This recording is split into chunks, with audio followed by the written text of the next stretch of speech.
నేను రాజకీయంలోకి వచ్చింది సేవలు చేయడానికే. నేను ఏ ఇంటికి వెళ్ళినా అక్కడ ప్రజలందరూ నన్ను సొంత తమ్ముడిగా, అన్నలాగా భావిస్తున్నారని, ఆ నమ్మకానికి ఎప్పుడు తల వంచి ఉంటానని నార్కల్ మున్సిపాలిటీ ఎన్నికల్లో భాగంగా 10వ వార్డు స్వతంత్ర అభ్యర్థి కె ప్రవీణ్ కుమార్ బ్యాట్ గుర్తుతో ముమ్మరంగా ప్రచారం నిర్వహిస్తూ కాలనీలో రోడ్డు, డ్రైనేజీ, లైటింగ్ మరియు అంగన్వాడీ కేంద్రం ఏర్పాటు చేయాలని ప్రధాన లక్ష్యాలతో ఆయన ప్రజల ముందుకు వెళ్తున్నారు. కాలనీలో ఎన్నో ఏళ్లుగా పేరుకుపోయిన సమస్యలు ఉన్నాయి. డ్రైనేజీ సమస్య, రోడ్లు, విద్యుత్ స్తంభాలు మరియు స్ట్రీట్ లైటింగ్ పనులను ఎక్కడ రాజీ పడకుండా పూర్తి చేస్తానని ఆయన హామీ ఇచ్చారు. నేను రాజకీయాలకు వచ్చింది సేవ చేయడానికి. నేను ఏ ఇంటికి వెళ్ళినా అక్కడ ప్రజలు నన్ను వారి సొంత తమ్ముడిగా, అన్నగా గుండెలకు హత్తుకుంటున్నారు. ఆ నమ్మకాన్ని నేను గెలిపిస్తానని, సమస్యల పరిష్కారమే ఎజెండాగా ముందుకు సాగుతానని ప్రవీణ్ అన్నారు. నార్కల్ పట్టణంలో హోరాహోరీగా సాగుతున్న సంవత్సరాల ప్రచారంలో భాగంగా ఈరోజు 10వ వార్డుకు చెందిన స్వతంత్ర అభ్యర్థి కె ప్రవీణ్ కుమార్ గారితో ఆయన కాలనీ అభివృద్ధి కోసము ఏ విధంగా కృషి చేస్తాడో, ఆయనకు ఓటర్ల స్పందన ఎలా ఉంది, తదితర విషయాలు తను అడిగి తెలుసుకునే ప్రయత్నం చేద్దాం. నా పేరు కె ప్రవీణ్ కుమార్. 10వ వార్డులో స్వతంత్ర అభ్యర్థిగా బ్యాట్ గుర్తుపై నిలవడం జరిగింది.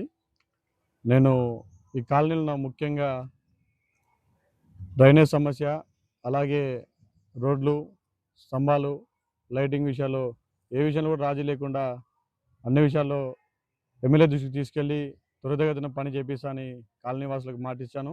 అదేవిధంగా నా పని కూడా ఉంటుందని చెప్పాను. ముఖ్యంగా ఈ కాలనీలో ఒక అంగన్వాడీ కేంద్రాన్ని ఏర్పాటు చేయాలని కోరుతున్నాం. ఇది చాలా రోజుల నుంచి అద్దె భవనంలో ఉంటుంది. దానికి ఒక సొంత భవనం కావాలని ఎమ్మెల్యే గారి దృష్టికి తీసుకెళ్ళడం జరిగింది. వాళ్ళు కూడా సానుకూలంగా స్పందించడం జరిగింది. అలాగే ఈ కాలనీలో ముఖ్యంగా కొంతమందికి పెన్షన్ రాలేదు. వాళ్ళే కూడా పెన్షన్లు తెప్పించే విధంగా నేను ప్రయత్నం చేస్తాను.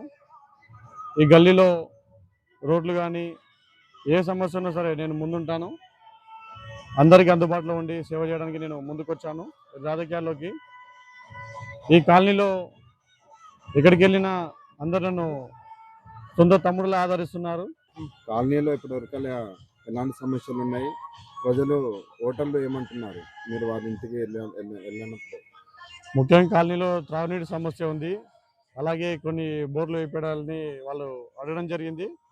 నేను ఖచ్చితంగా ఎమ్మెల్యే గారి దృష్టికి, ఎమ్మెల్సీ గారి దృష్టికి తీసుకెళ్ళి ఆ బోరు విషయాలు కూడా చర్చించి వేయించడానికి నేను సిద్ధంగా ఉన్నాను. అలాగే కాలనీలో సీసీ కెమెరాల ఏర్పాటు కూడా కాలనీ మొత్తం ఏర్పాటు చేయాలని వాళ్ళు అడగడం జరిగింది. నేను కూడా దానికి సానుకూలంగా స్పందించి సొంత నిధులతో ఏర్పాటు చేస్తామని చెప్పి మాట